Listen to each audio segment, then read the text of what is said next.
આપ જોઈ રહ્યા છો satyday.com પાક્કું ગુજરાતી। સમગ્ર ગુજરાતમાં વલસાડની કેરી પ્રખ્યાત છે, ત્યારે માવઠાના કારણે આંબા ઉપર આવેલા મોર કાળા પડી જતા કેરીના પાકમાં નુકસાનની ભીતિ જોવા મળી રહી છે। 2 દિવસથી સતત પડી રહેલા કમોસમી વરસાદને કારણે ખેડૂતોમાં ચિંતા પ્રસરી ગઈ છે।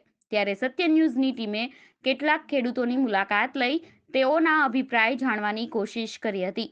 તેઓના મતે મોટાભાગે દક્ષિણ ગુજરાતમાં આંબે મોર આવવાનો સમય જાન્યુઆરી-ફેબ્રુઆરીનો હોય છે અને હાલમાં કેટલાક આંબા ઉપર વહેલા મોર આવી જાય છે। પરિણામે વરસાદ પડતા તેની અસર તેના ઉપર પડે એવી શક્યતાઓ રહેલી છે। જિલ્લામાં છેલ્લા 2 દિવસથી સતત પડી રહેલા વરસાદના કારણે કેરી આ વર્ષે મોડી પણ આવવાની સંભાવના અને પાકમાં 40 થી 50% જેટલી નુકસાની થવાની સંભાવના ખેડૂતોએ વ્યક્ત કરી હતી। satyday.com વલસાડ। મનોજભાઈ, અહીંયા કઈ રીતનું નુકસાન છે ને કઈ રીતનો માહોલ છે? અહીંયા વરસાદ 2 દાડથી પડતો છે અને કેરીને ડાંગરને ઘણું નુકસાન થાય એવી શક્યતા ખરી। વરસાદને લઈને કેરીના પાકને કઈ રીતનું નુકસાન છે? વરસાદના લીધે આ મોર ખીલેલા હોય એ કાળા પડી જવાના અને કણી જે હોય તે પાકી થઈ પડી જવાની એ બધી ઘણી શક્યતા ખરી। અત્યારે કેટલા ટકા નુકસાન આમ દેખાઈ આવે છે? હમણાં નુકસાન તો ઘણું કહેવાય, વધારે નુકસાન।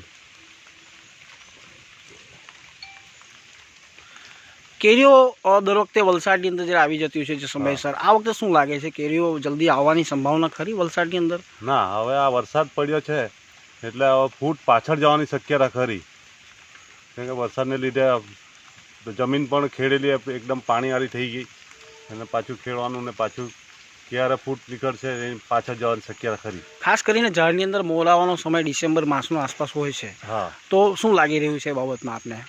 હવે ડિસેમ્બરની 12 તારીખ થઈ ગઈ, આ ફૂટ આવવાની આ જ સિઝન, આ વરસાદ તેમાં આવી ગયો એટલે હવે મોર ફૂટવાનો પાછળ જવાની સંભાવના ઘણી। Welcome to the Ran Festival, a time for this stark land to don the colorful robes of festivity. Breathe in this air of celebration and excitement. Breathe in a bit of Gujarat. YouTube પર જાઓ અને અમારી channel satyday.com ને subscribe કરો અને બાજુમાં જે નાની ઘંટી છે તેમને ક્લિક કરો, જેથી અપડેટ ન્યૂઝ તમારા સુધી પહોંચી શકે।